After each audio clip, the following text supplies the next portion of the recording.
What's up, guys? Kimmis along with Little Green Man from Meanwhile in the Man Cave. And today we're doing the opposing force to Megatron, which we just did a video on.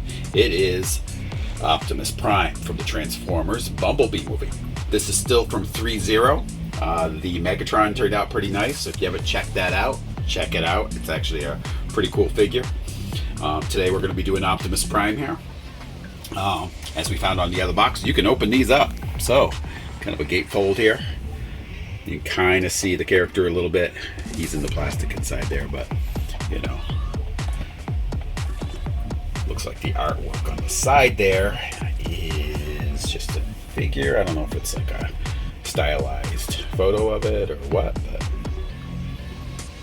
again, don't know what scale this is. A lot smaller than the actual I think these characters in the movies and well, not the movies, but the cartoon and the comics and stuff are supposed to be probably like, I don't know, I think Optimus is something like, you know, 40 or 50 feet tall or something like that. So not a lot of artwork on here, just the symbol for the Autobots.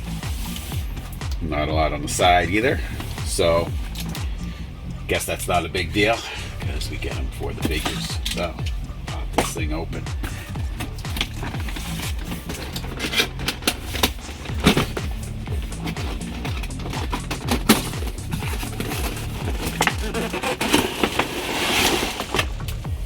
And there he is.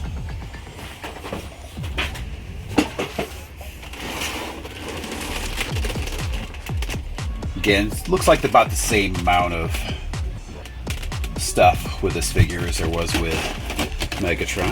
I feel like there's more detail on this because there's, you know, more to it. Yeah, I think so too. I kind of like this to his alternate mode. There's just more to that. So get out to the side of here. Again, this is a combination of plastic and die cast. He seems pretty heavy. Out of the box here. Whoop! Oh, a piece of him just fell off. Hopefully, it's nothing. Yep. Don't know what that comes off of. We'll have to figure that out. A little chunk of something. Looks like it's something that, yeah, just pieces in. I don't know where. All right, we'll mess around with that later.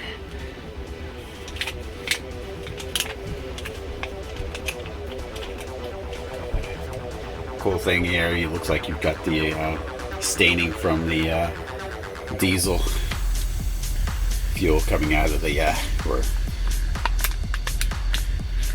exhaust on this, and a lot of those pieces do come off. Yeah, but it looks like they just snap in. These pieces do. Yeah, there's little receptacles for them. Oh, so I guess you could have it so that way if they were fighting, they could have pieces off them. Yeah, that's kind of. Now, I do like the looks of this one.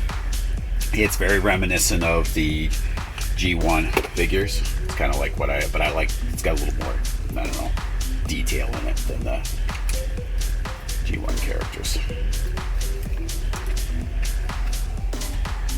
The Bumblebee movie out of all the Transformers movies was actually pretty decent. Oh, this is interesting. These are rubber. Oh, are they? Yeah. Wow. Yeah. It's like the die-cast car wheels. Yeah. So it's kind of cool that they did that. They just make them plastic. Again, if you watched our Megatron video, these figures don't transform like they do, you know, when you get the toys and things. So, well, anyway, let's look and see what's in the box here before I try to pose this thing. There could be some do's and don'ts. It's got a pretty big rifle. Looks pretty good too.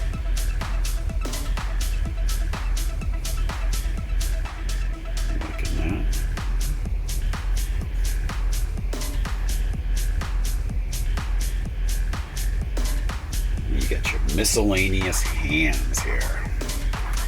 Now, anything like Megatron, these don't articulate at all. They're just, you know, whatever one you want on. You just need to. Are these ones sort of like flexible, like the Megatron ones? Yeah, yeah. They're almost kind of a rubbery, so they don't break off, which is good. And so you've got some open hands. basically a trigger hand. Looks like he's gonna get his trigger finger working there on either one of them, depending on which hand you want it in. And another open hand, slightly different position.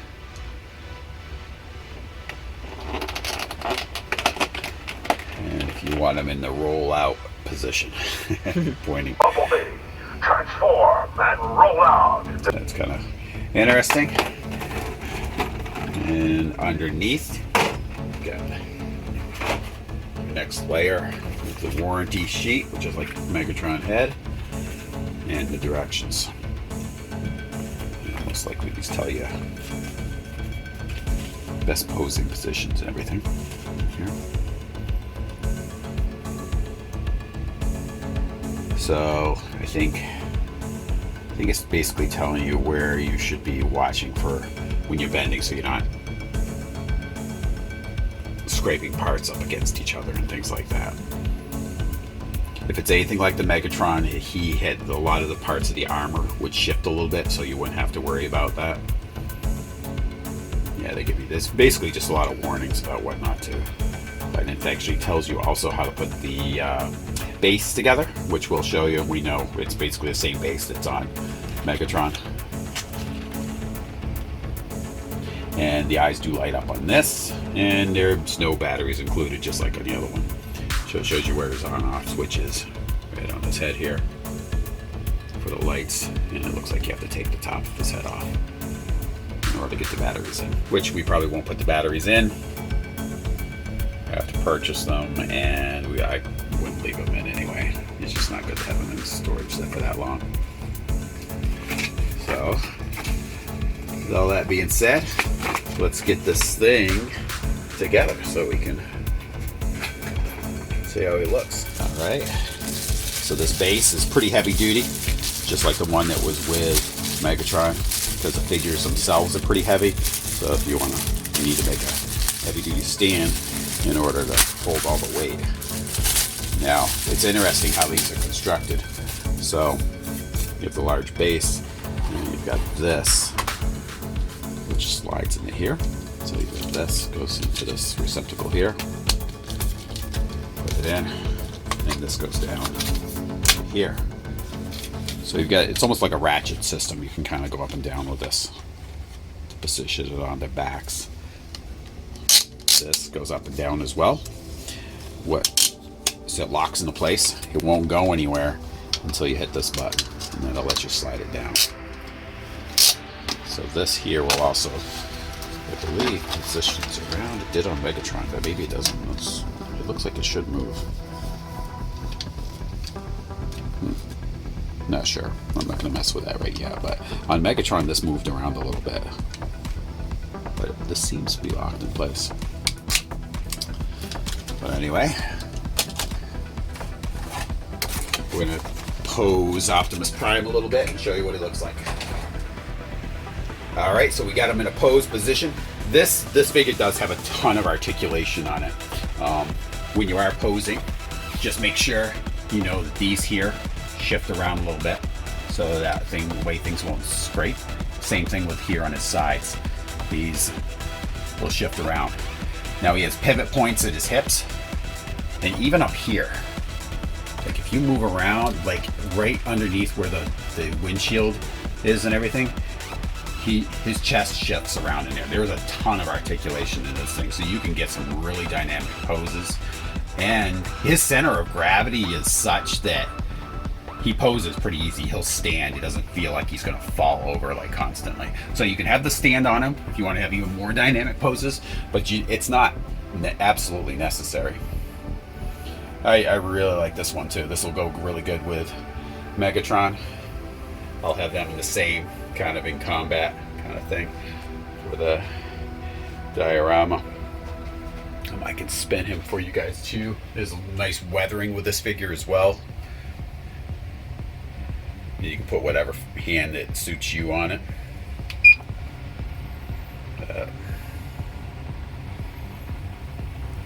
I love that you've got the rubber tires, and there's even,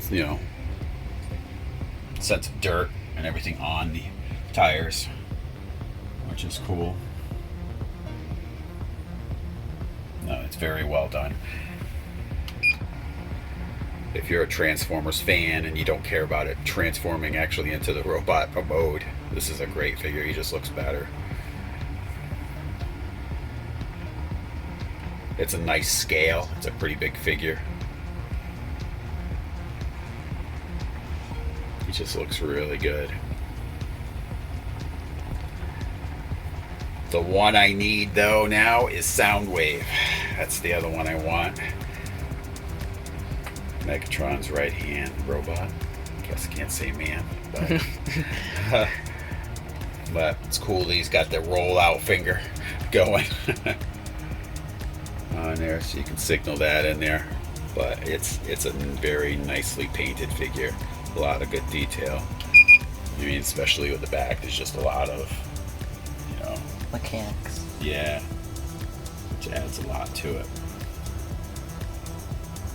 Now I'm gonna get you I'm gonna get a tape measure, and we'll actually show you what height this figure is. So there you go. So he's about 12 inches tall, this figure, and that's with his legs kind of like out and, you know, in a opposed mode. So you'd be a little bit taller, you know, with the legs just together in like a museum style pose. But who wants him in a museum style pose when you have that much articulation with him? It's a really nice figure though. If you're into Transformers at all, or are you just an Optimus Prime fan in general, this is a really, really good figure. I love the detail in this thing.